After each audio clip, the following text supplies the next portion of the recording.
Recently, I've grown very interested in early internet horror. I revisited Ted the Caver a couple weeks ago for a video and was pleasantly surprised at how well it holds up to this day. At the time that I was getting into creepypasta, back in middle school and early high school, there were a lot of classics that were recommended to me. Things like Jeff the Killer, The Russian Sleep Experiment, Smile Dog, Psychosis, and Mr. Widemouth. These stories range from great to somewhat questionable in quality. But one story that kept popping up in my mind as I thought about some of these classic creepypastas was the Dionaea house story. This was actually a story that I had never read before I started making this video. I may have tried to read it on creepypasta.com a while back, but wasn't really hooked by it. But when checking it out again, I found a link that brought me to the original site on the Wayback Machine. You see, the Dionaea house is quite similar to Ted the Caver in that it was posted as a sort of blog and then presented as being completely real. The blog that we are reading is the email correspondence of one friend to another following the death of one of their mutual friends named Andrew. One random day in Boise, Idaho, Andrew walked into a diner, approached a married couple who were eating there, and shot them both, killing them before turning the gun on himself. We follow Mark as he tries to make sense of the actions of his old friend and his connection to a house that is a lot more sinister than it seems on the surface. If that sounds interesting to you, then you're in luck because I'm going to be reading and talking about the entire story, including all of the related blogs, and giving my thoughts and analysis on it. I found this story to be really captivating, and I'm hoping to make sense of my own thoughts about it through making this video for you guys. So if that sounds fun to you, then stick around for the rest of this video. Also remember to subscribe if you haven't yet. I'm trying to reach 100,000 subscribers by the end of 2025. But without further ado, let's get into the ensnaring insanity of the Dionaea house. Clicking on the link to the capture of the Wayback Machine, we are brought to a website with the title, The Dionaea House, Correspondence from Mark Condrey. Like I did with my Ted the Caver video, I will be reading through all of these emails before explaining my thoughts on them, then I will jump into the other websites associated with the story. Sometimes I like to do summaries of these stories, but this one is written in a really interesting way, and I think it's worth it to go through everything exactly as it is written. A couple of things to establish before we get into it. We are seeing all of Mark's emails to Eric, and Eric is the person that has posted all of this and is now looking for Mark. Occasionally there will be blue text in the email, and that is text from an unseen response from Eric to Mark. I will be putting all of the text on the screen in its original formatting. I've also tried to make some distinction between Mark's and Eric's voices in the reading, but I'm not a voice actor, so forgive me if it's hard to hear the difference. It only shows up a couple of times anyway. But this does mean that presumably there are quite a few emails from Eric that we are never shown. Why Eric doesn't want to show these, I'm not sure, but maybe he just doesn't think they're important. But with all that out of the way, let's get into the reading of all of Mark's emails to Eric.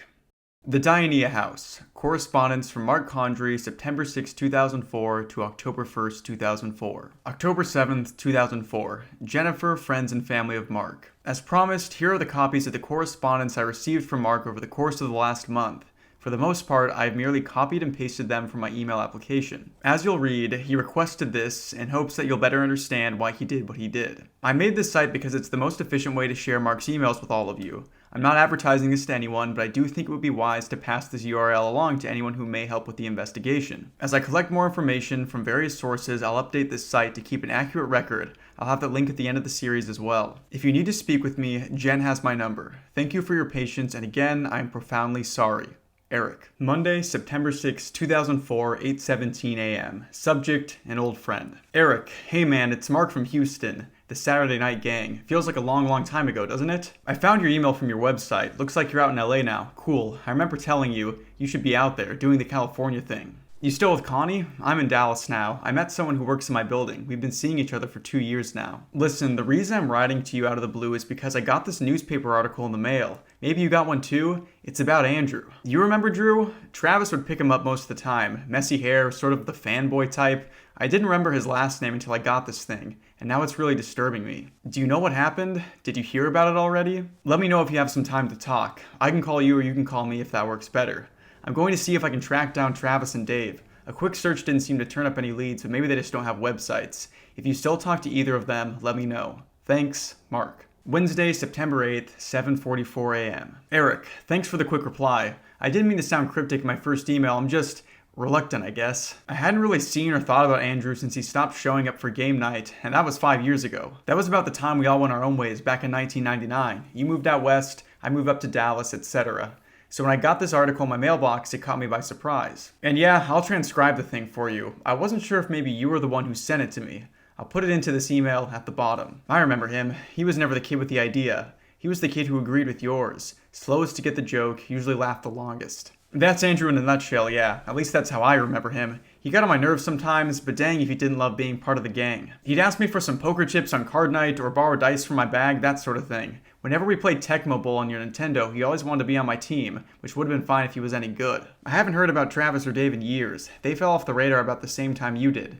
None of us made much attempt to stay in touch. It was just one of those things. That's okay, I wasn't trying to point fingers, it happens, but I was hoping you had already heard about Andrew, like you'd gotten a copy of the article. I still haven't been able to get a number or email for Travis or Dave. Maybe they know more about this than we do? Andrew usually hitched a ride with Travis most of the time. It was on the way home for Travis. Didn't Andrew live with his mom, like in an apartment? And his stepdad was a real estate broker? Had that one house way up past Highway 6, you remember that? Andrew was scared to death of that house. Here's the article. There's a photo of Andrew with it. Looks like maybe his driver's license photo. Still had messy hair. Gunman shoots 2, kills self in Boise restaurant. Diners at the roadside breakfast cafe on Interstate 84 fled to the parking lot in a panic yesterday afternoon when a man entered and began shooting patrons inside, killing 2. The couple, John and Lucy Madsen, were having lunch when 26-year-old Andrew Hughes entered, wielding a Smith & Wesson .59 pistol, according to police. Witnesses claim the perpetrator was muttering to himself as he approached the smoking section and opened fire in the first occupied booth, fatally wounding the Madsens. Soon after, he turned the weapon on himself. All 3 were taken by paramedics to St. Alphonsus Regional Medical Center, where John Madsen and the shooter were pronounced dead. Lucy Madsen, 37, remained in critical condition for several hours but did not survive the night. Police are investigating Hughes' work and personal background, but as of this morning, a motive for the attack is unknown. If there's more to the article, I didn't get it. That's where it was torn off. The other side is part of a Dillard's ad. This is really bothering me, Eric. What the heck was Drew doing in Boise? With a gun? He hung out with us for almost 2 years. I just don't get it. And something else is eating at me. I can't figure it out yet. Mark. Thursday, September 9th, 2 p.m. Hey, I know how you feel. It's hard not to think of the times he sat next to us at the table, smiling like a fool, rolling his dice and moving his pieces around the board. He loved Monopoly night, always wagged his tongue when he counted money. I don't think he realized he did that.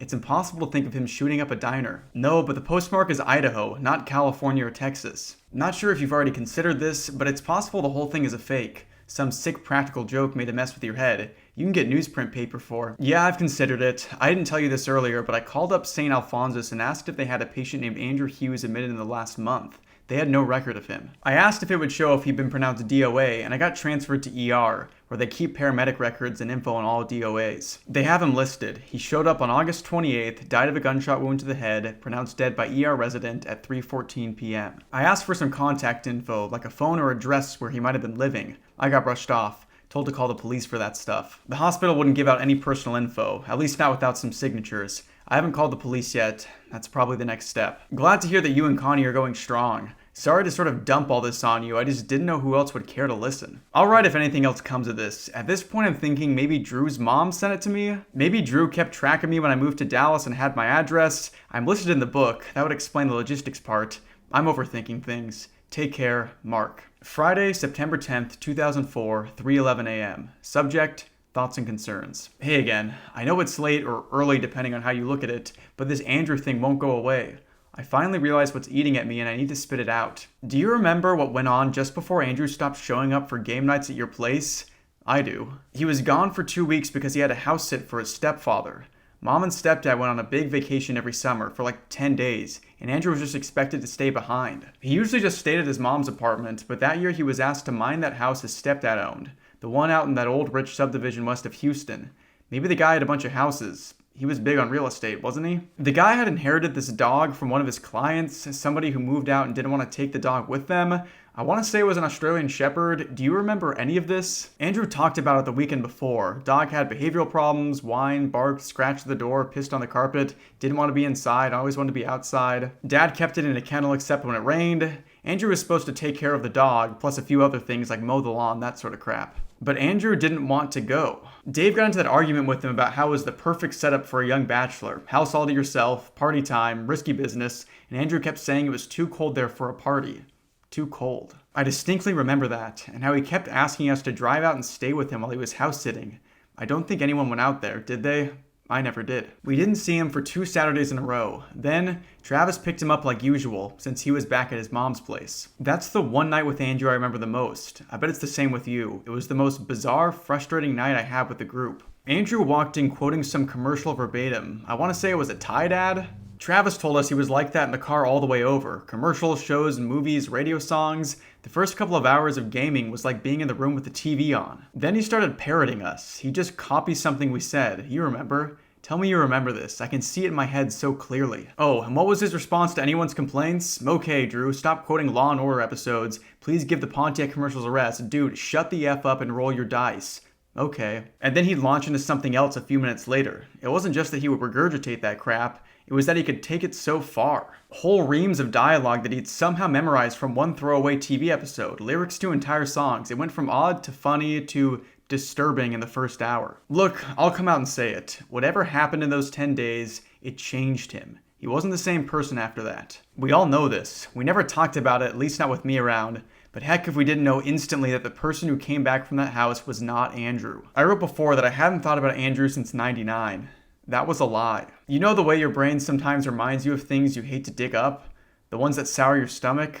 I've thought about him a few times, about that night. Was that the start of his madness, or whatever it is that drove him to shoot up a diner? Were we there to see him first lose his grip? Eric, why didn't we say anything? Friday, September 10th, 2004, 11:38 a.m. Subject, the door is open. Eric, I woke up to the phone ringing this morning. Turned out to be the reporter from the Idaho Statesman. She finally called me back. Did I tell you I called to track down the source for the article? She didn't have any new developments on the story, but I will continue to follow up with the police. I asked if she had any other details about the crime. Stuff that didn't find its way into the article, and we sort of went over her notes. Most of it I already knew, but there was one piece of info that caught my attention. She wrote in the article that Andrew was mumbling or muttering to himself when he entered the restaurant, but she didn't put in what he was saying. According to witnesses, he kept repeating, "The door is open." Does that make any sense to you? The door is open? Write me back, Mark. Sunday, September 12th, 5:10 p.m. Subject, a plan. Eric, haven't heard from you. Just writing to let you know I've had a day to put some distance from the whole thing, and I've made a decision. I'm going to fly down to Houston and see if I can find someone in Andrew's family. I once rode with Travis to pick Drew up. I think I know where his mom used to live. From there, maybe I can find stepdad and the house. I've tried the Boise lead already. I called the cops and got more questions than answers, and now some Lieutenant Perez plans to call me back in case he needs more testimony from me. Like I know anything. Apparently Andrew was living alone in a rental up there, working at a Blockbuster Video. That's about all I've got from the cops, and Idaho, so I'm aiming for Houston. Even driving my own car in a cheapo motel, it's still going to cost me about $200 for the trip. Jenny is worried about me. She'd rather I stay and pretend the police will figure this out on their own, but I have to go down there, Eric. Here's why. I think Andrew was afraid of that house for a reason. Whatever that reason was, during those 10 nights, something emptied him. Gutted Andrew like a fish. It yanked out whatever he was inside, or shocked him into forgetting it all away. He was hollowed out. To fill the void, he absorbed any input he could find. Television, radio, conversation, soaked it up and presented it as Andrew. He could walk and talk, and he wasn't injured, not physically, but he wasn't the same either. There's a gap I need to fill in my head, like the time in that house. I have these pieces of Andrew that don't match. I need something to match. Heck, I'll feel better if something will just make sense. I won't ask you to fly down and join me, but I could use your help all the same. I have some questions you might be able to answer. Please call me or send me a note if you know any of these. My phone is... What was the stepfather's name? First or last? What was his mom's name? Was her last name also Hughes? What was the name of the subdivision where stepdad's house was? I think Andrew mentioned it. I hope I haven't freaked you out too much with my crazy talk. I know it probably comes off sounding absurd, some of it, or maybe not. You were there for some of this. If you really think I'm off my noggin, tell me. By all means, tell me. Hope to hear from you soon, Mark. Monday, September 13th, 8:22 a.m. Eric, thanks again for calling. I got your email as well, and it mentions a few things we didn't discuss over the phone, so I wanted to add a comment or two. What I remember was that Travis told us that the time he went to pick up Drew, he had to go up to his room and get him. This was the last time Drew gamed with us. Travis went upstairs to his room, and the kid was pacing back and forth by his bed. Everything was all neat and tucked in, but the carpet was worn in a line where Drew was pacing, like it's all he did. And the way Travis told the story, like he wanted it to sound funny, but he didn't believe it was. And Dave laughed. He said, "Man, that dude's a broken record," and we all agreed, nodding and chuckling.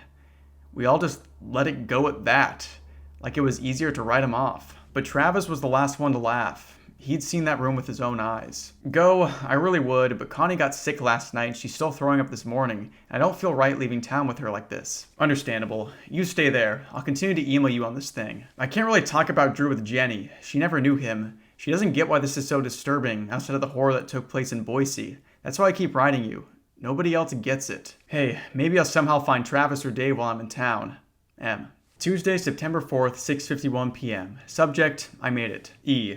Made it to Houston. The drive was hell. Traffic and a persistent rattle in the trunk wore me down. The AC unit in my motel room sounds like a submerged Cessna engine. It'll be hard to sleep with it on, and impossible with it off. Well, at least the whole internet access bit works, and I'm able to check my email. Tomorrow is a long day. I'll be prowling Braeswood in your old neighborhood to zero in on an apartment complex I went to once. Joy. Wish me luck.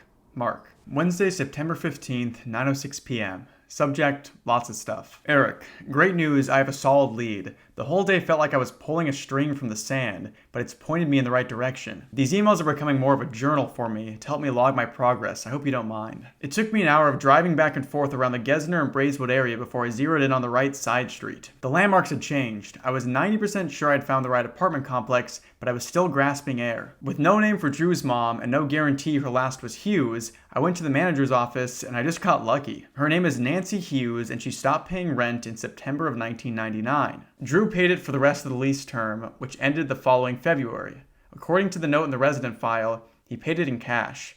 Seems mom moved out or just up and left one day. Poof. Andrew was living alone in the apartment then? How was he paying for rent with just a minimum wage job? I showed the manager the article about Andrew and then I lied. I said I was a private investigator. I don't know why.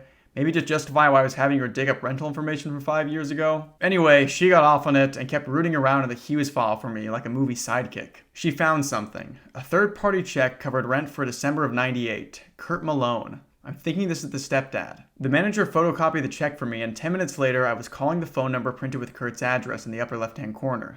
No luck there. Disconnected. So I took another approach and called 411 for a local realtor service.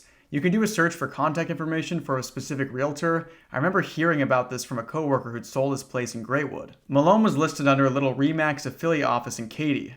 I got that number and called there, left message. Evelyn, the owner, called me back and said Malone hadn't worked there in forever. He up and vanished, left her with all kinds of issues. She thinks he had financial problems and bailed for Mexico. I find it hard to swallow a theory told to me in Stage Whisper, but maybe that's just her personality. Still, that's 2 people gone. Before, I thought maybe mom just moved in with stepdad. Now I don't know what to think. The call went on for half an hour as I got to hear the HR nightmare Evelyn went through thanks to Kurt's disappearance. Halting his benefits, freezing the 401k plan, surrendering documents to the police, etc. I finally broke in and asked about the house, the one out in West Houston he owned.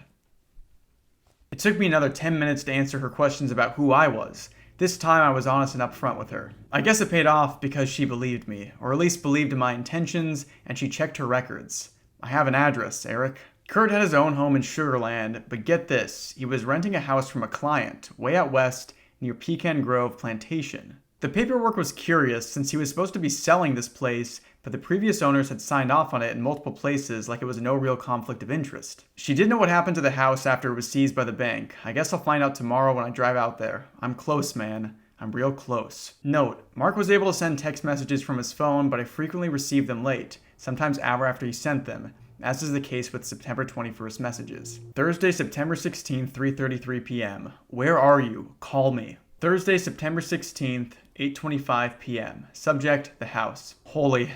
I tried calling you 5 times today, but I got your machine. I really need to talk. Call me as soon as you can. Where do I start? The house is still there. It's this generic one-story thing, bricks and siding. It must have been built at the same time as the other homes in the neighborhood, but it just looks older. The roof is scarred in places. The driveway hasn't held up like the others have. Cracks in the pavement. A plank is missing from the side gate. I rang the doorbell and figured I'd just talk to the new owners. No one answered. I couldn't really hear if it worked or not. Blinds and curtains in the windows kept me from peering inside. There was a dusty pickup truck with a warped front fender parked in the driveway. He hasn't met the person who lives in the house now, or if anyone is living there, really. He remembered Kurt, but not by name, just as the guy who stayed there for a few months. The previous owners, Kurt's clients, didn't live there that much longer. They had all sorts of problems with the house, electrical, heating, that sort of thing. They moved out, left most of their furniture behind, he said, packed into a big RV one day and just drove off. He still remembered their names. John and Lucy Madsen. Saturday, September 18th, 7:59 a.m. Subject, update. Hey Eric, we're playing phone tag. When you called, I was already on the plane, and when I called back, I guess you were at the hospital again. Really sorry to hear about Connie. Any idea what it is yet? Food poisoning? Something else? What are the doctors saying? I'm in Boise now, yeah. I nabbed a ticket from Priceline on short notice, got on standby. I left my car at the George Bush Airport in Houston. Jen freaked out when I told her, then she got very terse, said I should do what will make me happy and hung up.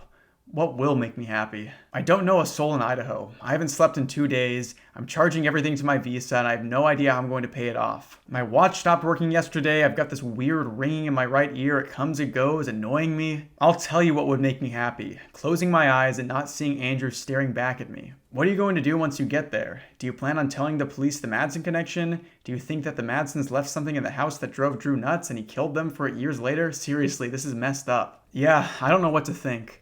Right now it's just a connection. They lived in the same house, and the Madsens were there for 4.5 months, and Drew was there for 10 days. I have no idea what it means. I'll email you when I figure something out. Feel like I should pass this along to some people, like to get you some help out there, or bring in the feds or something. I don't know if anyone else has managed to make the connection you did, and it's an important one to the case. Can I forward your emails and contact info to someone? I've been thinking about that because I was going to ask you to do that for me at first, but now I don't think I'll get the kind of help I need. Let's face it, there are enough unexplainable pieces to this thing.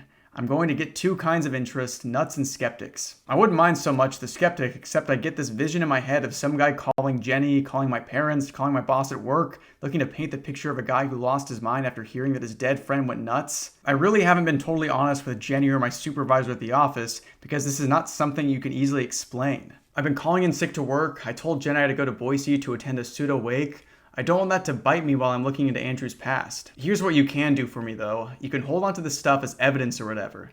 If something crazy happens and I'm in trouble, use this to explain the situation for me. Forward emails to my friends or family. Maybe if they read them, they'll understand what I'm going through. I know you didn't mean to inherit this job. I'm sorry to make you do it, but I really appreciate the help. Mark, in Potato Land. Monday, September 20th, 10:13 a.m. Subject, a new lead. Update. I called the hospital, the one where Andrew was taken back in August, and asked some pointed questions about where Andrew's body went. Who picked it up? Did a relative or friend show up? The answer was no. But he was tagged with John and Lucy, and I kept demanding some sort of lead, so the intern gave me the names of the relatives who were called in to confirm the IDs of the Madsens and to arrange for funeral home delivery. John's cousin lives out here.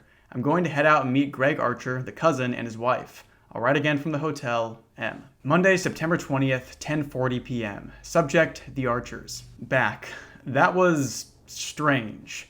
I met the Archers. I know what you said last time I called, how I need to stop lying because it'll make it harder on me later, but I wasn't able to tell them I'm a good friend of the guy who killed Greg's cousin. I said I knew the Madsens when they were in Houston. I had some burning questions about what happened to them, as I claimed they practically dropped off the map when they left town. I hadn't heard from them since. Greg did most of the talking. His wife Helen was pleasant in that stiff smile way, but she found ways to interrupt my chat with Greg and remind him of other things he needed to get done. The more she did it, the more I encouraged Greg to keep chatting. The Madsens, as he tells it, had a long future planned at Houston. John got a transfer to Schlumberger Oil and looked forward to settling down. Then things started to go wrong after they moved in. Just little things that piled up. Their car kept getting flat tires, Lucy broke her ring finger while futzing with the dishwasher, trouble getting mail, their phone got disconnected when they didn't pay the bill for 2 months, a bill they never got, that sort of thing. Finally, something happened. Greg doesn't know what. It was enough to get them to put the house on the market. That same week, John sold all his company stock, gutted his 401k, quit his job, and put everything into a big RV. He and Lucy drove off in their new motorhome and never looked back. They've been driving around the country the last 5 years, nomadic. Lucy got pregnant in 2002 but miscarried. They still kept on the road. Greg thinks they would have just kept driving through Idaho if the RV hadn't broken down with an AC problem. Greg says John called him up out of the blue and asked if he and Lucy could stay over. Greg made the guest room upstairs, and he and Helen welcomed them in their house for a week. This was right before the shooting. Here's where it gets stranger. Greg took me up to the guest room and pointed to some spots on the carpet right in front of the closet door. Furniture footprints, like something had stood there. Greg says it was the dresser, the one against the opposite wall. They barricaded the closet door for the duration of their stay. It was the strangest thing. He also noticed they kept the bedroom light on around the clock and bundled up with a spare set of woolen sheets for the bed. Greg never found the right way to ask a number of questions. I think he felt a little better talking to me about it. I'm not his cousin, but I'm someone who listened to him and I agreed it was bizarre. I left Greg and Helen's not feeling any better. I feel worse now. I ache the way you're sore right before you get really sick. I'm trying to put things together. I really am. I have to go to the police now, don't I? I'll go first thing in the morning. I promise, Eric. Tuesday, September 21st, 2:21 a.m. Subject, no subject. Hey, I just saw this thing on the Discovery Channel. Probably a rerun, I bet you can catch it sometime. All about natural predators and stuff, wild things. Yeah, I'm up watching TV since I can't sleep. Anyway, they had this thing on the Venus flytrap talking about how it lures the curious insect to its lip and then these invisible hairs or something sends when one of the suckers lands on it and wham, it swallows the bug, just like that. Later on, it spits out the skeleton of the fly and waits for the next victim. Some types of flytrap plants emit this odor to entice more food, says the voice on the TV. The fancy name for them is Dionaea muscipula. So I wonder if that's all this is. This whole thing with the shooting and the anonymous articles and Houston and the footprints on the carpet, it's to get me into the Venus flytrap. Only the scent isn't sweet sap, it's guilt. Guilt over all the times I was around Drew and didn't do anything, you know what I mean? And I'm flying all over the country and my head is buzzing and I think I'm getting close to the truth, but really I'm tickling some invisible hair and the ground is about to fold up on me and swallow me down to that place where Nancy Hughes and Ken Malone went. I'm gonna go take some sleeping pills. I hope Connie is better, man. I miss Jen. She has a way of making me feel like I'm home just by being around her. I'm tired of motels. I'm sorry, Eric. I'm so sorry. M. Eric, bingo. I went to the police and asked to talk to Lieutenant Perez. Instead, I got Detective Sokoloff. He said he was working the Hughes case now. I'm more inclined to think he was just running interference for Perez in case I was a wacko. Anyway, I told him about the Madsen connection with Andrew to see if that would help. He said they'd look into it. Then he started with the questions about me and I looked for a way to cut the chat short. Police stations make me uncomfortable. The rest of the talk was rather banal, but at the end of it, almost offhandedly, he asked if I wanted to sign for Andrew's personal effects since they had copies of all the important stuff. I said sure, even though it made me feel like they've already written off this case. Drew's been busy the last 4 years. He has driver's licenses for Kansas, Colorado, Arizona, California, and Idaho. Looks like he stayed at friends' homes because none of the addresses printed on the licenses have apartment numbers. His Idaho license is just 2 months old, and it has the address of the rental home where he stayed. I'm going to drop by this afternoon and see what happened to his things there. Maybe there's a clue to how he knew where to find the Madsens or why he shot them. Perez or somebody has done this already, I'm certain, but I'm not sure he looked very far. Wish me luck, Mark. Tuesday, September 21st, 4:14 p.m. Standing in front of the house now. It's the same one, the Houston house. Same marks on roof, same fence damage. Just talked to old man across street. He says house has been here for years. Rented out as far back as he can remember. I rang the doorbell, no answer. It's exactly the same, Eric. I don't understand. Ears ringing again. I don't know what to do. How is it the same? There's a way into the house here. Where are you? Pick up the phone. I'm going inside. Inside the house. Nobody is here. Air is cold. Metal smell. I found stairs. Going up. Didn't see second story from street. Did you call? Signal cuts off 3 bars then no bars. I'm looking for more of Drew's stuff here. Layout is really bizarre. Lots of rooms. Door at end of hall. Made of metal. Checking other rooms instead. Call? Found something. Drew's backpack. Getting out of here now. I think someone's here. I just heard something. The door is open. Monday, September 27th, 1:18 p.m. Subject for Thursday. Hello, Eric. This is Jennifer. I'm on Mark's PC now. I did like you suggested, and I've looked through his outbox, and I don't see any emails about this to anyone else. There aren't that many, really. He didn't tell me a lot of this stuff, Eric. Like, now I'm reading the last thing he sent you back on the 13th. I didn't know he was so emotional. Why didn't he tell me about this? But anyway, like you said, he wrote to you from his laptop when he was in Houston and Boise. And the police up there said they found that in his hotel room, and they're taking their own sweet time checking it out for clues. So yeah, I will keep asking for that to be sent down. Where else should I look? I don't know what else to do here except wait until you come down and look at it. He does have AIM, but I can't tell where the chat logs would be saved or anything if he's done that. Please tell me what else I can do. You know more about what he was up to than anyone else, because of this old friend the two of you had who went crazy. And now Mark is missing for almost a week? Please send me the other emails he sent you, please. I want to know now. Jen. Friday, October 1st, 2004, 1:30 p.m. Subject, undeliverable mail. Unknown user X. Original message follows. Friday, October 1st, 2004, 12:47 p.m. Subject, no subject. Human arm and leg bones found on street. Scottsdale residents got a shock at the start of their morning commute when they found what seems to be human bones lying in the road on Sage Drive. Crime scene technicians arrived within half an hour and began to sweep the scene for more evidence that might help identify this human victim, or at least establish an approximate time of death. Police spokesman Daniel Swift said bone evidence alone isn't usually enough to determine identity or even cause of death. These remains didn't just appear on the road. They were moved here, Swift said. Therefore, we're asking any witnesses to contact the police with information that might pertain to what happened. No other evidence was found along Sage Street or in yards of neighboring homes. More in the story as it develops. Whoever you are, whatever you are, screw you. I may not know you, but I can tell what this is, and I'm not fooled. Your Venus flytrap game won't work.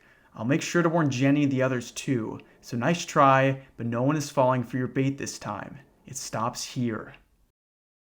I really enjoy this section of the story. I think it's done very well, and I love how believable Mark is as a character. I'd say his biggest mistake is going inside the house when things are clearly off with it, but overall he takes a pretty measured approach to trying to figure out what is going on. I find it really interesting that all of this is spurred on by a tragedy involving Andrew, some guy that just used to be part of their gaming group. It's a loose connection, all things considered. I feel like stories where someone is digging into freaky things typically deal with like a familial connection, but Mark's obsession with knowing what happened to Andrew is fascinating. You get the sense that his world has kind of been rocked upon learning that someone he knew, someone he was friends with, committed 2 murders before ending his own life. I think it's a really great setup. It gives the author a lot of license to use Andrew as a blank slate and take the story into whatever direction he wants. I love the moment when Mark reveals that he lied when he said he hadn't thought of Andrew and that he'd been thinking about him for a long time since they last saw each other. You get the sense that Mark is haunted by this shell of his former friend that they never really even tried to help. In some way, I think he feels responsible for the tragedy. Mark's detective work also feels believable as well. I feel like there are no insanely lucky breaks or moments where he's told information that he obviously shouldn't know. It starts to feel like this shooting was mostly a footnote in the lives of those who Mark talks to. They aren't concerned with knowing why Andrew did it. They just know that he was crazy. Probably the strangest email is when Mark is talking about the nature documentary about Venus flytraps. His writing pattern is all off and it's like he's not taking any natural pauses. This immediately reminded me of how Andrew kept repeating any random information that he would come across. We are presented with the idea of the house hollowing out its victims. It's a really cool concept that I don't know if I've seen presented like it is in this story before. Obviously, people becoming shells of themselves is a pretty common trope, but this usually leads to them becoming like these lifeless, empty vessels with no signs of the people they once were. The idea that after being hollowed out by the house, your mind would still feel the need to fill itself with whatever information it could pick up is really cool and terrifying to me. Back to Mark Strange's email, I wonder if this is what we're seeing with the mention of the Venus flytrap. He is undergoing that same hollowing process and is being filled with random facts. It's hard to reconcile why Mark would share that information in the first place though, especially considering the fact that he's pretty much right on the money about the connection to the house. But speaking of the house, I love the reveal that this same exact house exists in multiple places. It's such a great way to introduce us to the first explicitly paranormal aspect of the story. I love stories where we are clued into the horror by just one aspect being slightly off. Everything could kind of reasonably be explained up to the point that Mark finds the identical house. I also love the short messages we get near the end. They are a great way to ratchet up the tension in the story and something that's kind of lost when reading this on a different website. Having to actually click through to each new message adds a sense of dread that perfectly uses the unique formatting of the story to its full potential, so serious props to the author for that. Of course, those messages seem to indicate a less than happy ending for Mark. He makes his way inside the house, finds an impossible second floor, and says someone is in the house with him. And of course, the last thing he says to Eric is, "The door is open," which is exactly what Andrew told the Madsons before he killed them, so not a good sign. To me, this reads like whatever happened to Andrew, this hollowing out, has now happened to Mark. And I don't know what that phrase means specifically, but clearly it's related to the house. Maybe it's a way to say that they have been opened to the house, now they're just puppets. It could also be related to the idea of like leaving the door open of your house. To leave the door of your house open is typically something that needs to be remedied right away. So this could be Andrew telling the family that the house has unfinished business with them, but let me know what you guys think. I also have to talk about the last message, which can be a little confusing. We have a news article regarding bones that were found on a road in Scottsdale, Arizona. If you remember, the house that Mark explored was the one in Idaho, but Andrew also had IDs from several other states, including Arizona. It's not crazy to think that he was living in the same house that simultaneously existed in several states at once. I mean, it is crazy to think that, but not in the established mythology of the story. These bones will come back later in the story, but the very end of that message appears to be Eric talking to the house itself, saying that he won't be baited in by it like Mark was. This establishes that Eric too has become convinced there was something strange going on with the house. We'll read more of his thoughts about this later. But that's about all that I have to say regarding this first section. Now we will move on to the updates page that Eric made following the email correspondence from Mark. Let's get into it. The Dionaea House, updates and other resources. It has become painfully obvious that, although I want this to end, for all of us to have closure regarding Mark's disappearance, the trail he left has raised too many unanswered questions. Since the time I first published this site for Jen and those close to Mark, new information continues to arrive from a variety of sources. In my last posted email, I refused to take the bait. I said it would stop here, but it doesn't stop there. Not by any stretch. This page will chronicle my findings and other resources as I discover them. Some may have no connection to how or why Mark vanished, only time will tell. A final note, for those of you like Sandra and Nathan Condry, the truth is I don't yet know what to believe with this whole thing, but I know what I don't want to believe. October 14th, 2004. Jen called. She spoke with Boise police again yesterday, and they have finally agreed to ship down the laptop. Once she gets it and looks at it herself, she'll send it my way. If I find anything new, I'll add it here. October 17th, 2004. Among the spam today, I received this email from someone who seems to have stumbled upon the site. From Mr. Paranoia. Subject, the house. Very interesting. If it's real, I have some information for you. I don't know Mark, but that won't matter once I send you this link. Based on what I've researched, those who have figured out what this flytrap house is risk becoming its next victim. Not everyone is eaten by it/them maybe. Some may just not be psychologically susceptible to it, the way some aren't able to be hypnotized. But if you walk away knowing too much about it, the house will get to you, sooner or later. Witness the Matsons. Maybe you don't want to know anything else. Well, regardless of how I feel about it, this site isn't for me. So in case you read it here first, send me what you have and I'll decide if I want to share it, Mr. Paranoia. Also, don't expect me to publish your messages to me ever again. I'm not a PR firm. October 22nd, 2004. After trading emails several times with Mr. Paranoia, he finally sent me the link mentioned in the 1017 email. Jen, I've read it already and I want you to treat it as a hoax, unless you get something in the mail from a grocery store in Arizona. It's a live journal site, which means to read it chronologically, you need to scroll to the bottom of the page and work your way up. The journal author is, allegedly, a 16-year-old named Danielle Stevens. Here's the link.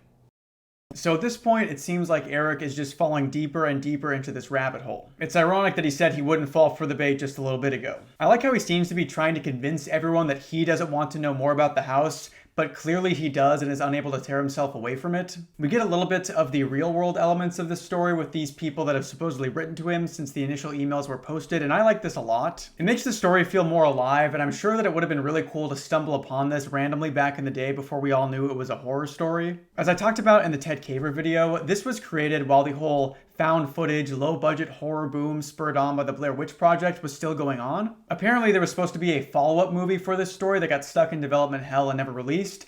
I would have loved to see that, but that's about all I have to say regarding these first few updates, so let's get on to the live journal site from Danielle, which gives us another look at this strange house. Monday, October 11th, 2004, 10:21 p.m. New job. Hi everybody, especially Jonathan, XOXO. Here we go, it's Danny's first live journal. Well, it took me long enough. I just needed a reason for one. My life is pretty boring for the most part, so trying to keep a diary going felt like too much work. But whenever I get a job, like over the summer, I always have these great stories to tell. Like when I worked as a lifeguard for the Highland YMCA outdoor pool, or at the public library last year. You wouldn't think you'd meet so many weirdo people or end up on crazy adventures, like raccoon hunting with the drain net, but it happens all the time to me. Well, this time, I will be sure to write them down here because I have a new job. That's right, it's all part of Danny's genius plan to pay for Christmas. I want to get my friends and family nice things this year, so I took a babysitting job at a house 3 blocks away. Babysitting, yeah, doesn't sound like a steady job, but this one is different. The Ellisons are both full-time working parents, programmers at some tech company downtown. When big deadlines get close, both of them have to work crazy overtime hours, and they need someone to watch their daughter Linny from 5 to 10, Monday through Thursday. That seriously cuts into my downtime after school, but it's worth it. I keep telling myself that. I went over tonight and met Linny and Mr. and Mrs. Ellison. They look like total geeks. Their living room has a big screen TV and also a table with 2 PCs and a bunch of other gear like DVD burners. The place is cold. They must run the AC a lot to keep their hardware from overheating.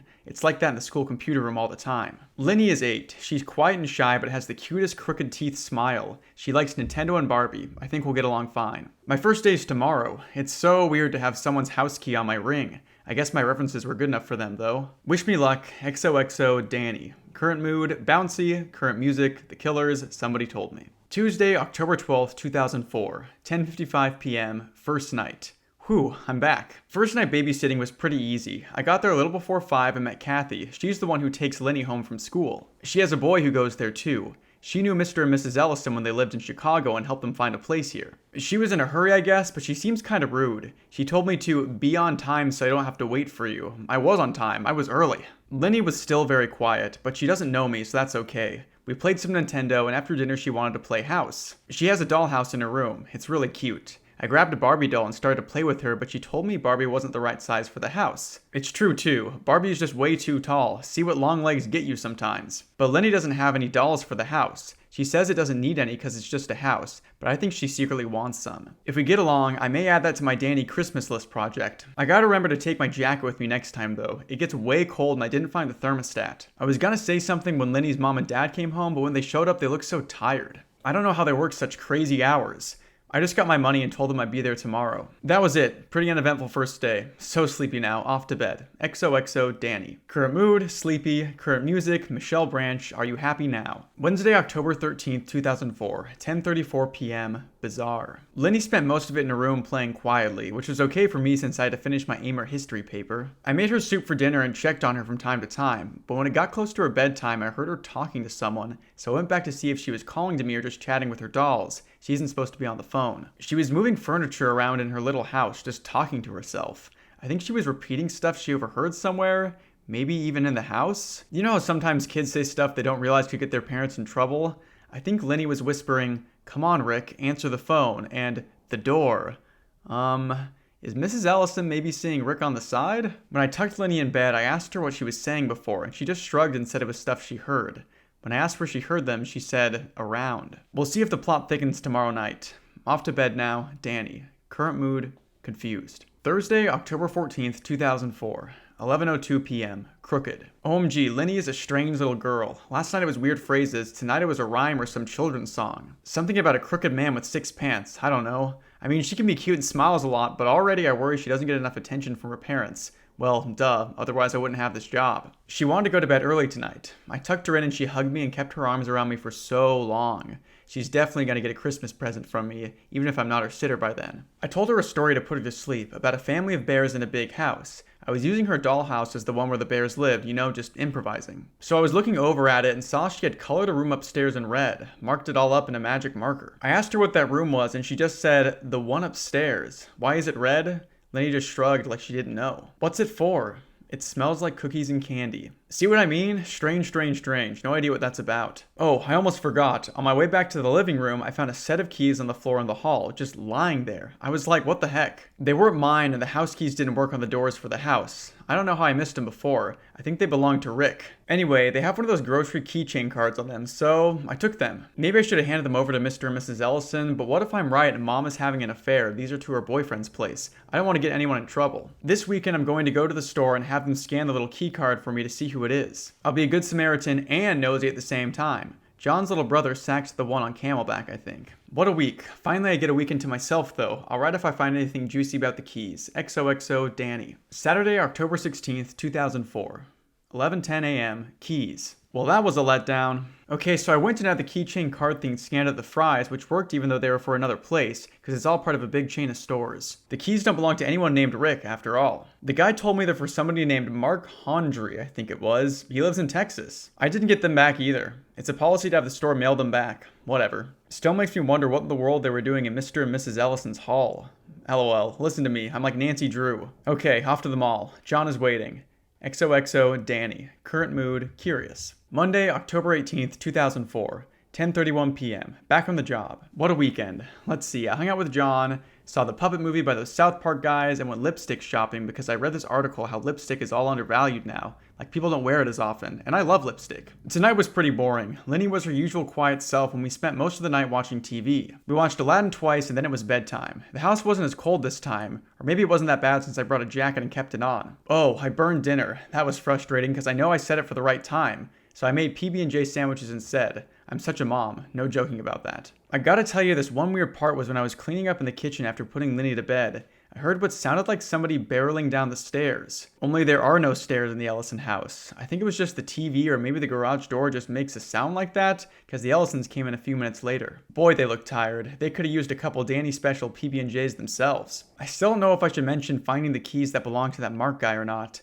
Anyway, time for bed. Danny. Current mood, sleepy. Tuesday, October 19th, 2004, 10:48 p.m. Why am I doing this again? Bleh. I don't feel good. I have had a headache for half the night, just pounding in the back of my eyes. I've even taken like 4 Advil already and it won't go away. Babysitting was a nightmare. I had 2 papers to write, plus lit homework, plus Tuesdays are workout days for me, but I got up late and couldn't work out in the morning, so I sort of squeezed in a quick 20-minute session after school. OMG, Lenny kept singing that stupid rhyme all night. Drove me nuts. I swear if I hear it one more time, I'll snap. I had such a hard time with everything tonight. The house got really cold at one point. Made my ear ring. You know that high-pitched sound like they use for the test of the emergency broadcast system? Yeah, my ear was doing that. I thought it was the computers at first. Did I tell you about the PCs in the living room? Anyway, they're always on. I went over and checked them out. The table is like a spaghetti bowl of cables leading off behind the furniture, and turns out it's not them. The ring was in my ear. But the Ellisons had some sort of monitoring program going on. All these numbers were scrolling like mad in a window. The program wasn't anything I recognized, but the file name was like TMT test _ attic. I didn't want to get in trouble, so I didn't touch them. Anyways, they were always on. I went over and checked them out. The table is like a spaghetti bowl of cables leading off behind furniture into the wall. It got warm in the hall. Lenny and I stayed there for a while. It also smelled good there, like a bakery. I think the vents must be messed up in that house, seriously. I don't know how anyone could live like that all the time. I want to quit, but I don't want to hurt Lenny's feelings. Maybe I should just suck it up. Gah, there goes the ringing again. Current mood, drained. Wednesday, October 20th, 2004. 10:31 p.m., home finally. It's taken me this long to feel good enough to type. I got home over an hour ago. If last night was awful, tonight was 100 times worse. I don't know where to start. I got there at 5, waved bye to Kathy, played with Lenny some. The TV was acting up, so we had dinner early. I made some raviolis with pasta sauce and it was good, but when I was taking Lenny's plate, I thought I felt something touching me, and it made me jump, and the bowl spilled on Lenny's shoulder. She had pasta sauce in her hair. She asked for a bath, which was fine, but I had not given her a bath before. I was a little uncomfortable just because I wasn't familiar with the temp settings in the tub, and I didn't know how Lenny's mom and dad would feel about it, but Lenny kept pleading with me to stay with her for the bath. So I ran the water and helped her into the tub. This string came out of the faucet as the tub filled up. It made Lenny nervous.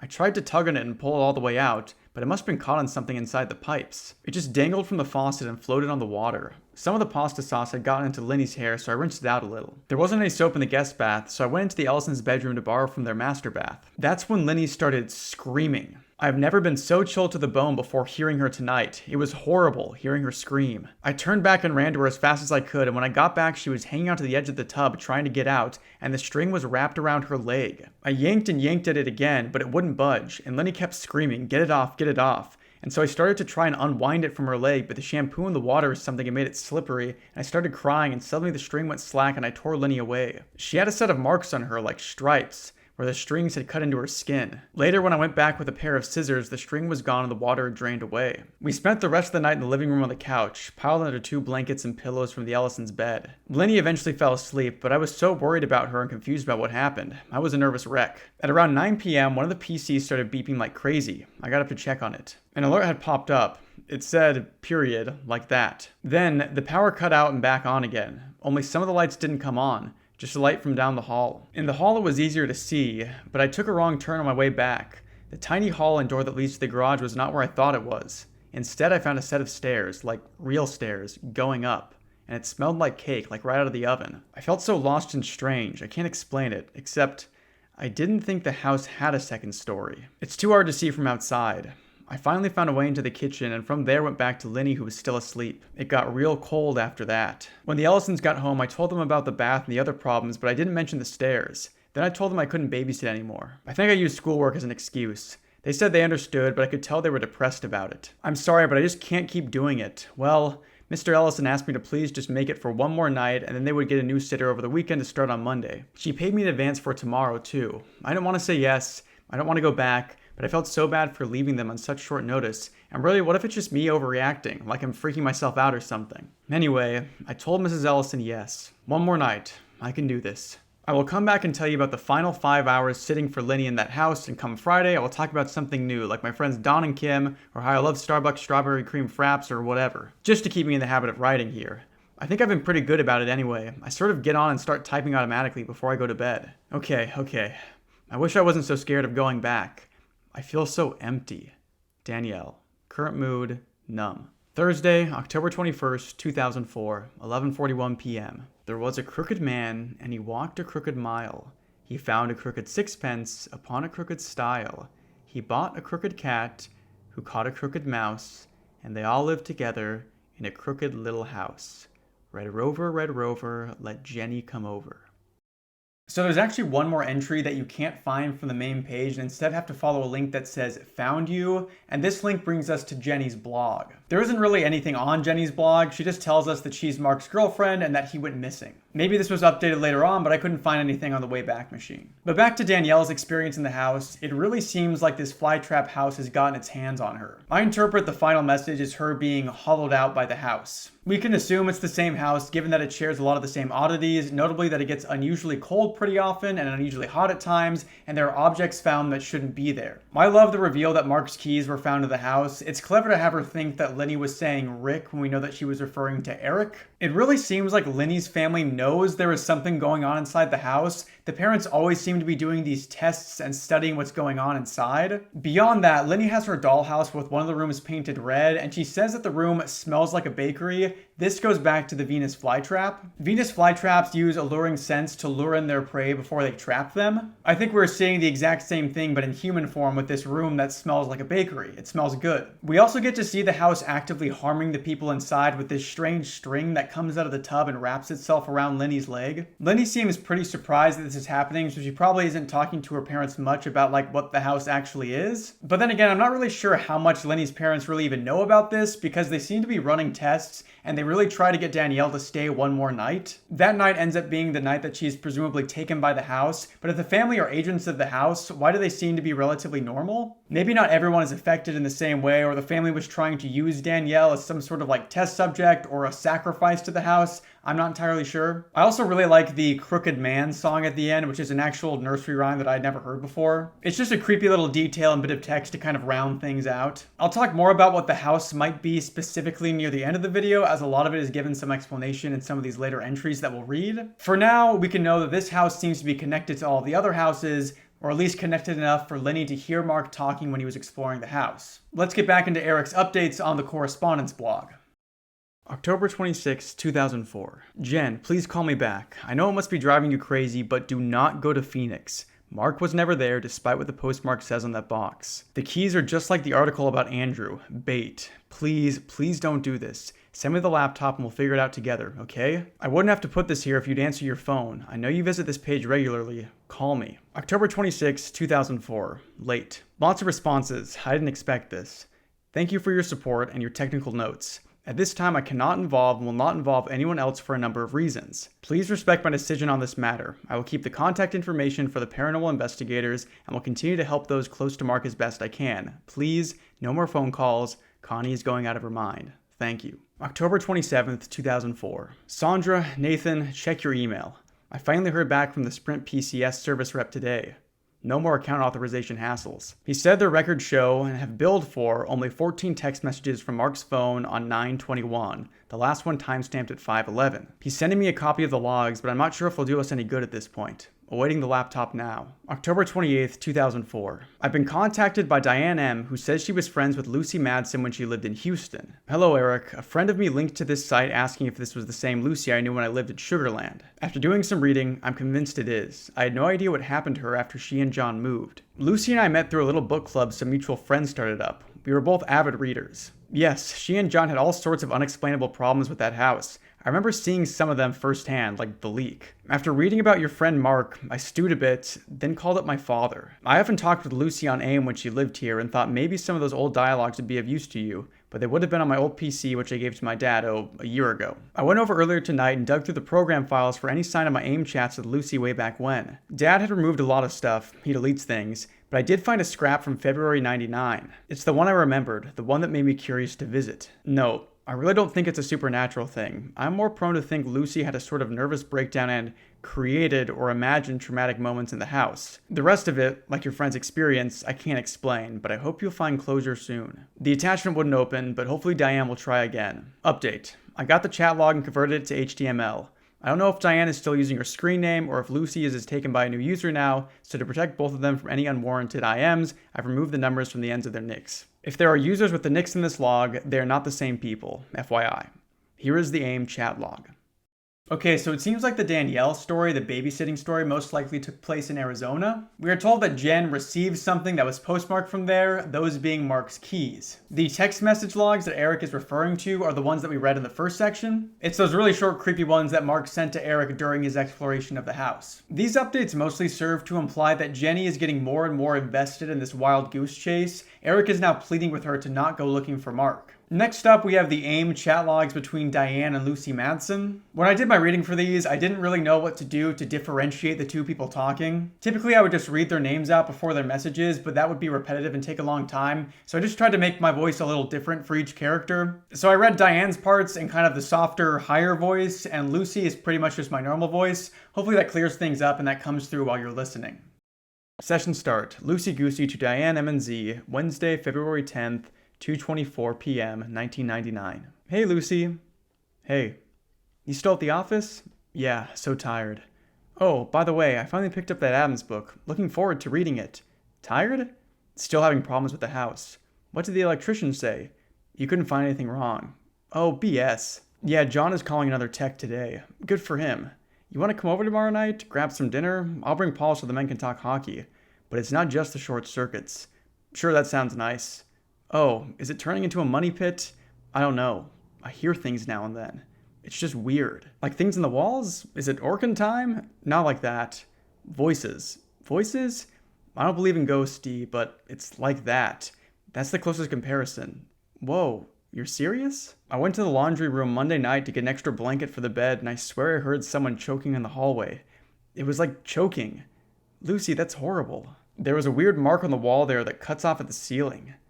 You think it's haunted? Do you know much about the place? I think it's stress. I think I'm just falling apart. I'm so sorry.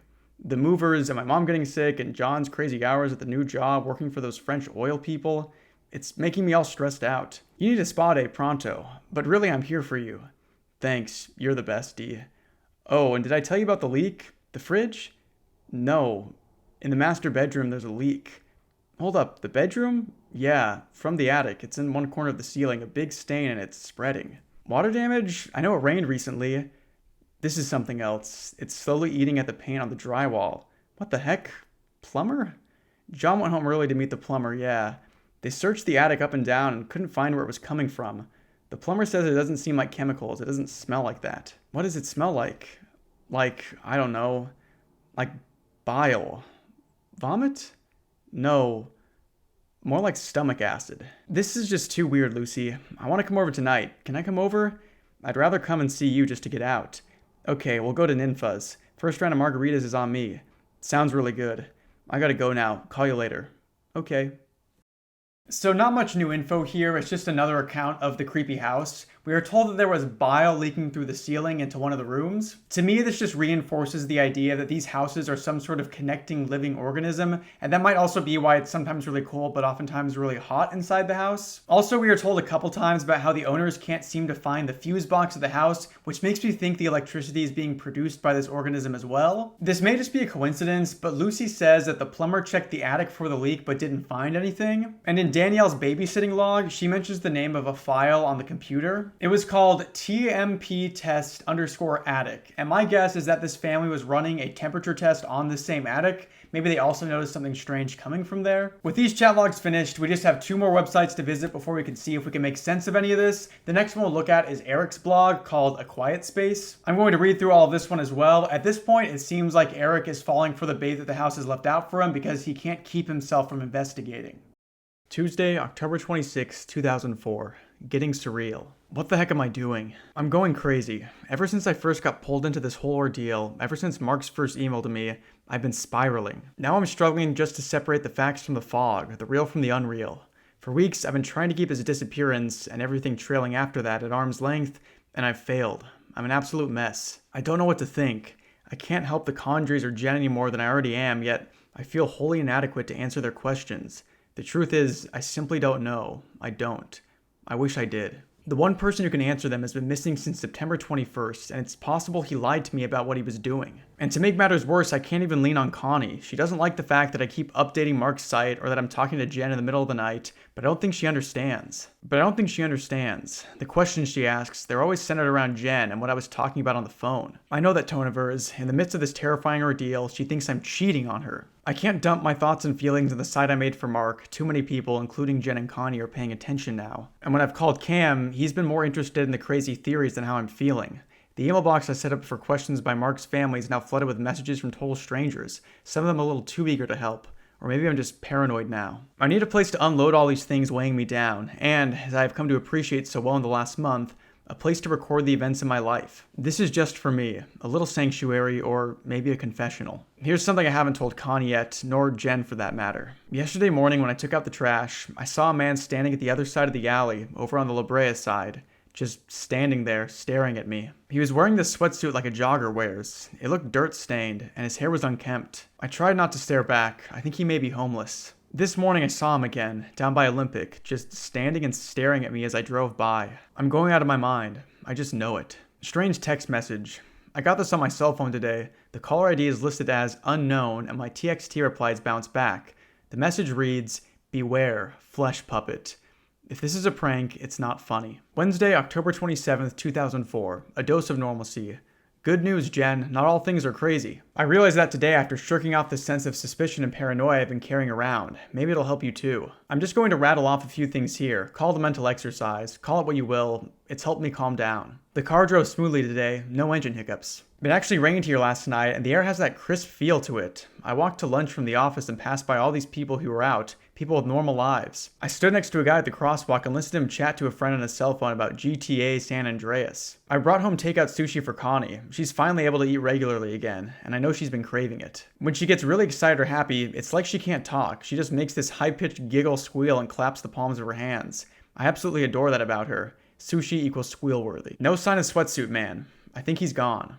So yeah, there's plenty of good things going on. I can't let the bad things creep in and ruin the rest. I hope you have some good ones too, and I'll let you know when the FedEx guy shows up with the laptop. Thursday, October 28th, 2004. Thoughts and theories. It's been a long day. I'm buried in more email and I've had 2 glasses of wine. Time for a long, rambling post full of tangents and disturbances, starring an ensemble cast of the horrific little thoughts that have been collecting in the back of my mind since September. Yay. So, the problem with this whole mess, with Andrew and Mark and Danielle and who knows how many others, the problem is it's crazy. You'd have to be crazy to take all this in and convince yourself, yeah, it happened, and it'll continue to happen. So let's get crazy, Jen. I'm already there. I'm to the point that I think the reason something this horrific continues to spread is the power of human denial. Skepticism and curiosity, a dangerous duo. The house knows this. It banks on it. It gets its next victim that way, and prevents the truth from becoming so widespread and accepted as to blow its cover. The old line about the greatest trick the devil ever pulled. Alright, so there is a house, a set of houses, identical. How? I don't know. The houses are inexorably tied. They share some sort of space in some way. I picked up a science book the other day called The Holographic Universe, and Talbot, the author, talks about the phenomenon of this decaying photon particle, and how when it decays it suddenly seems to be in 2 places at once. But really it's just the way we're perceiving it, with the tools we're using, that gives it that illusion. There's this whole example. If you had a guy who didn't know what a camera or TV was and hadn't seen a fish before, and you set him down in front of 2 monitors each focusing on different angles of the same fish, his knee-jerk conclusion would be that there are 2 separate creatures somehow behaving as a unified pair. When one does, the other does. I know I butchered that, but the book is in my car, so you'll just have to bear with me. So this house is like that photon particle. It's in different places, but also in the same place. See, this explains the strange sounds and voices people hear inside. The sound is bleeding through from other locations, other iterations of the same hallway. For example, maybe Linny heard Mark trying to reach me on the phone, even though he was in Boise and she lived in Arizona. Then there's the way it regurgitates things, like keys. They don't show in the same place either. But then again, the entire second story isn't supposed to exist, so all bets are off, right? I'd like to find the architect who drew up these plans and lock him in an upstairs room. Okay, so the house can do one of 2 things to you. 1, digest you. 2, sort of partially digest you, hollow you out as Mark would say, and make you a subservient tool to obey the house. Why would it need us like that? Again, 2 options spring to mind. 1, self-preservation. 2, appetite. An example of self-preservation, the Madsons. They've been in the house, lived there for some time, and they managed to escape. I'm guessing here, maybe they posed a risk, like Mr. Paranoia mentions. Was that risk due to them having stayed so long in the house without falling victim? Or was it a discovery? It had to be something big. For for the house to keep tracking them down for 4 years. If Drew had kept taking jobs at Blockbuster video stores, maybe he had the Madsons' account info and could tell where they were renting movies. Speaking of, Mark mentioned Drew had a lot of IDs for different states. Did he stay in another iteration of the house in each state? How many are there? The appetite theory is self-explanatory. The house uses people, who then use email, articles, etc. as lures to ensnare new victims. Flies. I know I'm leaning heavily on Mark's original theory now, but I agree with him. Maybe I secretly believed him all along. And if that's true, it's Andrew all over again. I let Mark slip away because I didn't want to face this mess, and now he haunts me the way Drew haunted him, as a memory. I'm so sorry, Jen. I'm sitting here trying to convince myself of the same ridiculous, insane, terrible thoughts Mark attempted to share 5 weeks ago. Why is the unexplained so taboo we can't accept it? We can't go to friends for help? Did you know the human eye sees only about 40% of what we think is really there? Our brains interpolate the rest and fill in the missing space. There's a visual exercise in this quantum book that demonstrates it. I don't know what it has to do with this, but it stuck in my head after reading about it. I want to see Mark again. I want this whole nightmare to be over, Jen. I feel so bad. I wake up aching in my chest at night. I leave lights on. I'm worried that I'm starting to go crazy, and the act of worrying pulls me further from sanity. But I still worry. About you, about Connie, and me. Are we in danger? Are we in a position to kill this monster that took Mark? Is that also why we're in danger? Too many questions, and the wine is doing all the talking now. Are we in danger? Are we in a position to kill this monster that took Mark? Is that also why we're in danger? Too many questions, and the wine is doing all the talking now. Off to bed. Friday, October 29th, 2004. Return of Sweatsuit Man. Yes, he's back again. This time he has a vehicle. I saw him parked along the curb, just across the street from my building. He was in this dirt-caked pickup truck with a crooked fender, just staring at the main entrance like it was a bank he was about to rob. I guess that rules out homeless. Who is that guy? I don't like it. And I'm really trying not to be paranoid. Really. I should be working. But I keep going back to the printout I took with me to the office, the one from Mark's PC. That has to be the pic of the house. It looks exactly like Mark described. You know the funny part? It doesn't really look scary. It's just this generic, slightly neglected thing. I keep staring at it as if I'll see Mark's face in a window or a second story or the front door will suddenly swing open, but none of that happens. It's just a low-res snapshot of a house. I've emailed it to you, Jen. I'll send along anything else I find tonight, but so far, nothing exciting. He was a great guy, you know. A great guy. Saturday, October 30th, 2004. It's here. Jen, where are you and why haven't you answered your cell? I don't see how you would check here before checking voicemail, but just in case, call me. I got home from work at about 7 p.m. and saw a Sweatsuit Man driving out of the alley in his pickup. I don't know if I was just fed up or suspicious, but this time I followed him. It was night and I felt that I could follow at a reasonable distance without drawing much attention. If you knew my car, it would have been harder to identify at night anyway. We drove on North Highland and entered at the 101 westbound. We stayed on the freeway all the way to the 405 where he merged north for the valley. There was some heavy traffic there, and for a few minutes I couldn't see the pickup, but I found him again as we passed Victory. He exited Sherman Way and headed east. Then I got stuck at a light at the Northridge Med Center and lost him again. I just kept driving and looking. I thought I saw the pickup take a right on Residential Street and followed. I had no idea where I was and no way to write down the street names. I have MapQuest open in another window right now. I'm narrowing it down, trying to recognize familiar names. I had gotten lost after taking too many zigzags, chasing after taillights. Some of the stop signs had no street labels, just an unmarked intersection, but I know the general area. And I made my way back to the freeway. I can retrace my steps in the daylight. I found the house, Jen, and the pickup. It's the same house. The lights weren't on, but I could see it well enough under the street lamp. Same floor plan, same elevation. Not sure if the gate had a plank missing. It was too dark, but it's the one. I called Cameron as soon as I got to a place where I had signal again. He's on his way over. Connie's at her mother's this weekend. I think we're going to go over tomorrow, middle of the day, and confront the man. I'll round up anyone else I can too. Power in numbers. If, given the chance, we can enter the house, I'm undecided. I want to be able to put a stop to this madness, to expose or explain it, and that may require going inside and facing the madness. But this time, we won't be unprepared. Sunday, October 31st, 2004. Early start. It's not yet noon, but I haven't been able to sleep since last night, and waiting seems pointless. The sun is up, let's go, let's go. Cam is on his way over now. I went to Home Depot early this morning and bought some supplies for the trip. I already had a few essentials here, mostly electronics. We're taking 2 high-powered flashlights, a Canon digital ELPH camera, a Sony mini camcorder, nose plugs, Swiss Army knives with built-in scissors, a laser pointer. Now and then I glance over at my gear and chuckle. It's like we're going on some hiking trip, except Cam is bringing his handgun. That scares me more than anything right now. I don't want anyone to get shot today, even Sweatsuit Man if he's home. If we need to involve the police, the firearm will make things look worse. And lastly, it's not like he's going to unload a clip into the drywall. We may have 2 more coming with us, 2 friends of Cam's who are along for the ride. I don't know either of them, but I guess the more the merrier. An outside perspective will do me good. Connie won't be back from her mother's until about 4 p.m. I should be home long before then. The main objectives of this trip: 1. Confront Sweatsuit Man and find out who he is. And 2. Document the house, including address info. Update: Cam's friends can't make it. It's just the two of us. Well, that makes it easier to keep an eye on each other. He's on his way up, Jen. I'm guessing you had to recharge your cell overnight or something. Call me. Here we go. So this really feels like it was trying to set up the movie that never came out. We have two characters exploring a creepy house with video cameras, which is just found footage 101. There are a couple interesting things in here that we should discuss. First, let's talk about the creepy guy in the sweatsuit.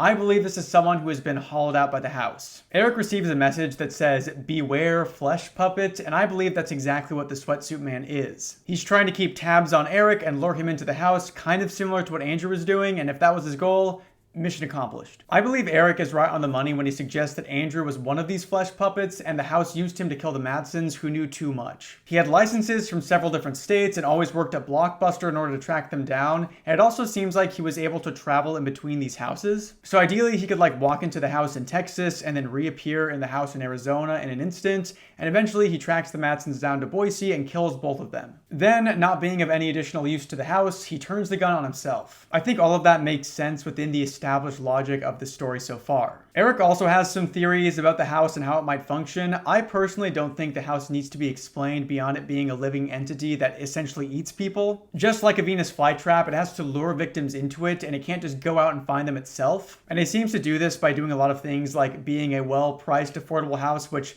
would honestly probably lure me in. But then it also creates these mysteries like what happened to Mark. These mysteries pull people like Eric, Jen, and the reader into the house, determined to come to some understanding of what the house is, but I don't know if anyone ever will. I do have a theory that the message that was sent to Eric warning him about the flesh puppet was actually from Mark. Maybe he's still in the house or survived somehow. I just think that all of this was going to be leading to a found footage movie.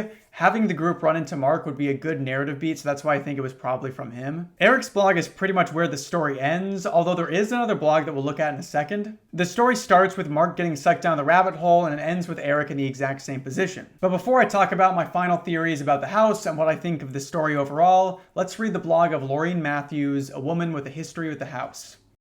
You must hear the truth. August 16th, 2005, 12:40 p.m. My name is Laureen Mathers, and I don't know much about the internet, and I don't care to. The reason I am in this so-called internet diner in old downtown, I ain't about to tell you which city, thank you kindly, is because there was no record of what I did in October 2001, not anymore. I killed a man. Killed him dead. Thing of it was, he was trying to kill me first. I don't take too kindly to that sort of behavior. At the time, I was in another state from the one with my last known address, a tourist. Never mind, I had all my stuff in the back of my station wagon and a revolver in my glove box. To anyone else, I was a visitor from out of town. So was the man I shot to death. He wasn't a local either. See, we're both from Boise. There was a trial, there were lawyers and all that stuff, and I would have been happy to serve my time in a cell for what I'd done. One of the safest places for me to be, considering what I know. But the lawyer got me up in the chair next to the judge and asked me why I did what I did, and I told him. I told all of them. I went on for 11 pages in the court transcripts, laying out everything I know about it. And my big mouth just got me 9 months in a mental facility. 9 months. Like my delusion was a pregnancy, and once I had had it out of me, I could go free. Out among the world. Now I'm out. Been out for a few years. I still carry a gun on me too, and I'm not afraid to kill again if cornered. Maybe I've walked right past you, but I guarantee you didn't pay a cent of attention to me, and that's the way I like it. I would have stayed that way, never to go into one of these coffee places with computers hooked up on the tables like we were the Jetsons, because anyone who wanted to know the truth just had to read the court transcripts. It was all there. But they're gone. Disappeared from Boise police. A man named Mark Condrey came looking for them, then calling for me. That's how I know. It used to be you could type in my name in the search engine things like Wahoo, and my name would get you these news stories about the shooting in Salt Lake City. Now, there's nothing. Well, I am to put a stop to that. I'm going to tell you what happened, and also what happened to that fella Mark, and a slew of other names you may not recognize. The first thing I can tell you is this. They aren't houses. Stop thinking of them like houses. As soon as I can panhandle enough money for another hour on this thing, I'll be back. LM. New town, same Lorraine. September 20th, 2005, 11:33 p.m. All it took was one entry on this journal thingy, and I had a man in a sweatsuit come trolling around downtown for me. Took me a good week to make sure I'd shaken him loose. Now I'm in a different place, new Jetsons Cafe, and I got a new shopping cart from the Target down the street. It's a good cart, got smooth wheels, no pulling to the right or left, no squeaking. I just need to find a good place to sleep tonight. So, about Boise. I best get to that now before somebody finally catches up to me, and now that it's really just a matter of time before I'm dragged through the front door of a house that smells like fresh bread and warm blood. But as I said, they aren't houses. Here is what I know, and what I said to everyone in the courtroom. It started with the little things. This was a week after I moved in, summer before my first semester teaching. The sound traveled in odd ways, especially in the kitchen. No echo, not even in empty rooms. Now and then I thought I felt the carpet wiggle under my feet. The outlet things, they felt, I don't know how to put it, I guess soft is the word? Like I was jamming the plug into a jar of jelly. Power fluttered a lot, but damned if I could find a fuse box. Thermostat didn't seem to care how I futzed with it. The air just came on when it wanted to, and most of the time it was warm and smelled like cinnamon toast. All of this feels par for the course when you buy a home at auction. I got in on one of those deals where the bank offloads all the real estate they reclaimed from defaulted loans or something. You get what you pay for? Not this time, not even close. I tried getting into the attic, see if there was anything like a fuse box there. I searched all up and down the house for a trapdoor to the crawl space. No sign of it anywhere. So I did what any self-respecting middle-aged woman would do. I went out and bought an axe. As soon as I jammed that axe into the hall ceiling, it all started to go to hell. The internet cafe guy is shooing me off. Be back when I can. Continued from last entry. October 4th, 2005, 8:21 p.m. Let's try this again. Last 2 times I got on here, I was halfway through typing a new entry when I got kicked out for smelling bad. But late last night I snuck into a condo, took a bath on the rooftop pool, and changed into fresh clothes I bought at the thrift store. Getting right back to it, the house bled. Not like red human blood, but something else. I got it in my eyes when I chucked that axe into the ceiling, went to the kitchen and wiped my eyes with a towel, and when I went back to the hall, a trapdoor had suddenly opened from the ceiling and a set of stairs extended to the floor. Like I had a whole second level or something. I couldn't see it past the threshold. Not because of the angle, but because it was so dark. At first I thought something black and large was just blocking the way up, but it wasn't an object. The smell was the most bizarre. A thick, heavy scent of sweets and baked goods that was trying desperately to drown out the stench of rotting meat. Made me queasy. And I wanted to go up there. No, that's not entirely true. I didn't want to go, but at the same time I had this urge to step up the stairs. Like that's what happened next. I needed to keep going, maybe just poke my head in and look around in all that dark. I started arguing with myself about it, and by the time I finally listened to the screaming in my head, I was already 2 steps off the floor. I turned and ran as fast as I could for the front door. The whole house was making these weird noises overhead, and the walls crackled like I was on an old clipper ship out at sea. The knob on the door wouldn't turn, and my hands were all sweaty by now. I tried kicking at the thing, but it was no use. The door would not open. Behind me I heard this loud sound, like a chorus of fat men sucking on their teeth. It came from somewhere in the middle of the house. I wasn't going to try and get past the stairs to the sliding door and back. It was out the front or not at all. I grabbed a chair from the little dining area and bashed it against the picture window that looked out on the front yard. Let me tell you, I swung that thing like the bases were loaded. I'm no wimp. I once took down a guy a full foot taller than me outside a bar, and that was when I was a little tipsy. But damned if that window didn't break. Here's what it did. It stretched, like it was made of see-through skin. The chair bounced back and cracked me in the skull, hard, and I was left bleeding from my scalp, a real gusher. The carpet in the living room started swaying like it was grass in a breeze, and that smell started filling up the front half of the house, making me wonder why I didn't walk up the stairs in the first place, making me think the best bet now was to go up and see if there was a way out from the attic. And it took some miracle for me to find my way back to the kitchen with a bloody face, hands scrambling for that towel again. What I found was a bread knife, those serrated ones with a fork end. I made like I was going to the living room, then dove at the window again, screaming like a banshee, and I fell right onto the porch outside. It was like the window just opened up ahead of me. That knife was Moses and the glass was the Red Sea. That's how I remember it, stone cold truth. What really did the trick was what I found when I went back 2 days later. Formulas. October 11th, 2005, 10:46 a.m. Vomit notes. If body fresh, eaten by house less than 12 hours, strings attached. If body cooked, inside the mouth more than 24 hours, no strings visible. If body stale, too long, time inside mouth, bones. Physical strings. Small range just within the house, can't go outside, very, very fast movement. No strings, able to go outside and perform basic tasks, slower, used as lure or bait. Bones, digested in fluid for too long, or house gets hungry. Warning signs. Open sore on nape of neck, last string disconnects from here. Repeats phrases, unusually strong or weak. Connection theory, potentially all same house, time and space anomaly. Multidimensional, beyond human understanding. For Connie. October 13th, 2005, 10:55 a.m. Well, I was gonna pick up where I left off last week, but I had to wade through 4 emails from some woman before I could get here. I don't have time to respond to all of them. This thing cost me money. Money I could be spending on booze or coffee, my lifeblood. Look, Connie or whoever you are, I don't care if you believe me or not. It's not my mission to validate my existence for you and your little project. Yes, I did talk with Mark Condry, I'm getting to that. As for proof or whatever you're looking for from me, Did you not read the bottom entry? The proof is gone. I can't even prove I was a resident in Idaho anymore. Either you believe me or you don't. Put up a link if you want to. Get the word out. Let people decide for themselves. No way in hell am I going to meet you somewhere. I didn't survive this long by being stupid. If you want, I can describe Mark for you. I can do that much. I'll send that your way. As for my last entry with the formulas, I just wanted to get that written down before I forgot. I'll talk about them more later. Some of it's speculation, some of it I've seen with my own eyes. I'm not playing tic-tac-toe, so none of this XO crap. LM. I'm back. January 17th, 2006, 11:46 p.m. 3 months and 5 states later, I got news, kiddies, so sit down and hear me out. Okay, first off, about what I was saying earlier, before that woman contacted me and I suddenly got popular, About my house. You know, that was my house. Maybe that's just how we Americans operate, but once I put a payment on anything, that sucker's mine. So after 2 days, I done came up with a few conclusions. The first of which was, I didn't really see what I thought I saw. It was a monoxide leak, or I got sloshed and had some episode. 2 days in a motel was plenty for me to work up the old courage and go back. Somebody was living in the house. In my house. 2 somebodies. Turned out, twin brothers.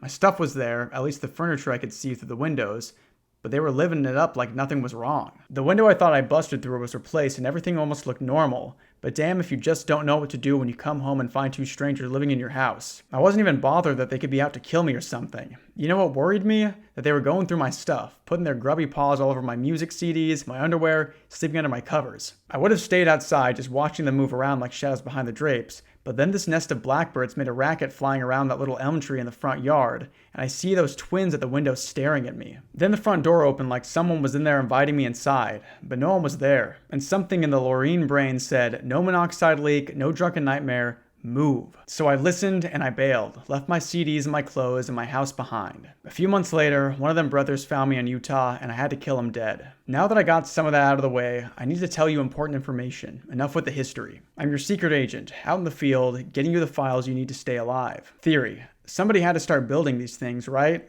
I started snooping around. Here's what I found out. Get your pencils out. Near as I can tell, the original designer of the floor plans was a man named Jared Lewis. He tore down his own house in Topeka and built a new one on top of the foundation. Family left him at some point in the process. Okay, but there's more. Lewis was an old student or disciple of some nut named Jack Parsons. Man, oh man, is there a ton of background on Parsons. Too much to go into here. But this Lewis guy went after this home building project like he was some land-based Noah. So I'm still collecting information on this Jared Lewis and his little group of followers. I should also have some goodies like an actual floor plan and maybe some photos of the house, assuming I get up the courage to visit the one in the city where I'm squatting now. Damn, gotta go. Talk more later.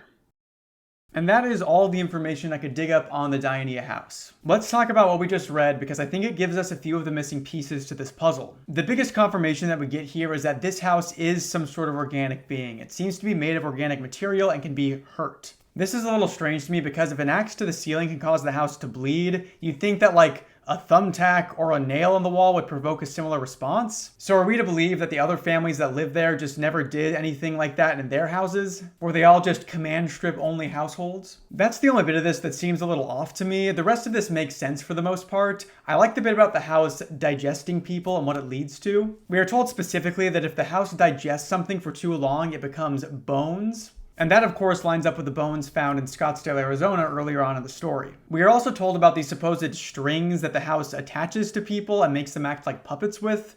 These reminded me of the tiny hairs on a Venus flytrap. We also probably saw one of these strings when Linny was in the bathtub. It tried to grab onto her and ended up injuring her. I think this was the house trying to take control of her. It seems like being a flesh puppet for the house ends up killing a person. They are eventually digested by the house and expelled as bones and nothing else. The last bit of information that Lorraine is able to dig up is that the guy that designed the house was named Jared Lewis, who seemed to be a student of Jack Parsons. Jack Parsons was a rocket engineer and chemist that was one of the founding members of Jet Propulsion Laboratory, which was one of the first major rocket companies in the US. Beyond being a really smart engineer, he was literally a rocket scientist. Jack Parsons was also big a fan of the occult, and he followed the teachings of Aleister Crowley. Now, I won't go into details regarding what all those practices entail, but knowing the builder of the house was involved with this stuff seems to be a clue. My theory is that Jared Lewis studied the occult and brought something unspeakable into our reality. He married construction with occultism and created the Dionaea house. As I've said before, I think this house is a living entity that exists outside the laws of physics that we know and understand today. It's something truly unknowable. That is how it can exist in several places at once, and that is also how it is able to draw people in and compel them into becoming these flesh puppets.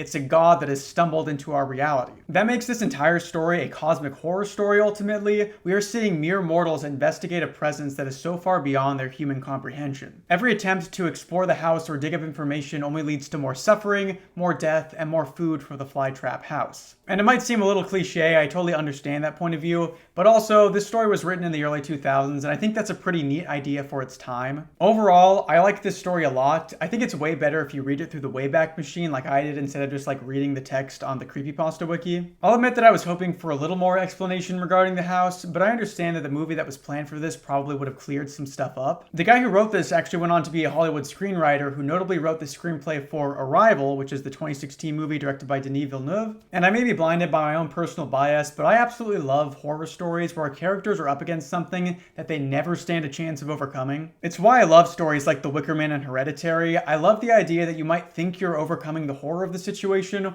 only to find you were never close at all. The Dionaea house scratches that itch for me. No one is better off at the end of the story than where they started. I mean, I guess the house is well fed, so it's better off, but none of the human characters are better off. I think all of the little blogs and AIM conversations really add to the atmosphere of the story, and I find both Mark and Eric's descent into madness to be super believable. Again, I would have loved to be in a world where we got a movie based on this, but honestly, most movies based on old creepypastas are absolutely terrible, so maybe this is a blessing in disguise. While I don't think this quite reaches the same heights as Ted the Caver for me, I think this is a really solid example of early internet horror, and I'm really glad that I read it. At the end of the day, while we could go back and forth on what the house is, where it came from, and what happened to Eric and Mark, this whole story comes down to one quotable phrase: the house always wins.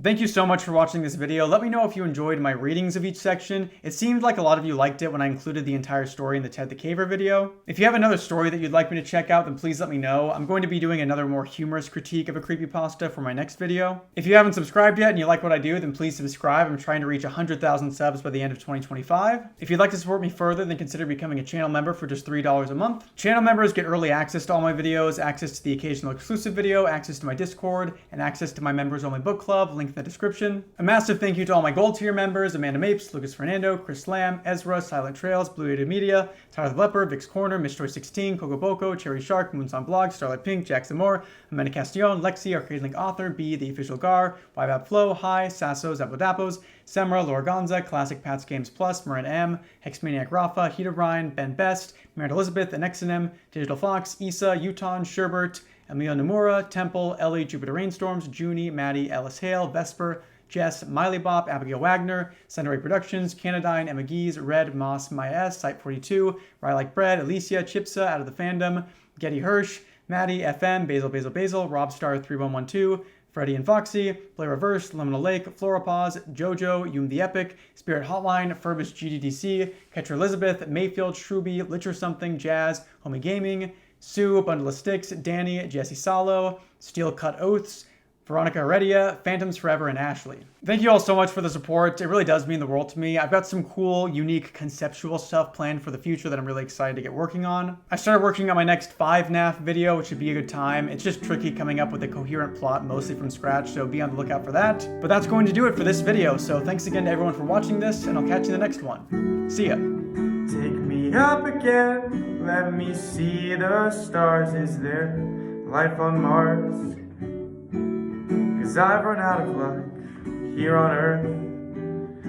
I'm a wanderer. Another trip around the sun makes these memories flood, and I could wash it down with the atmosphere. You're cool blue and crystal clear.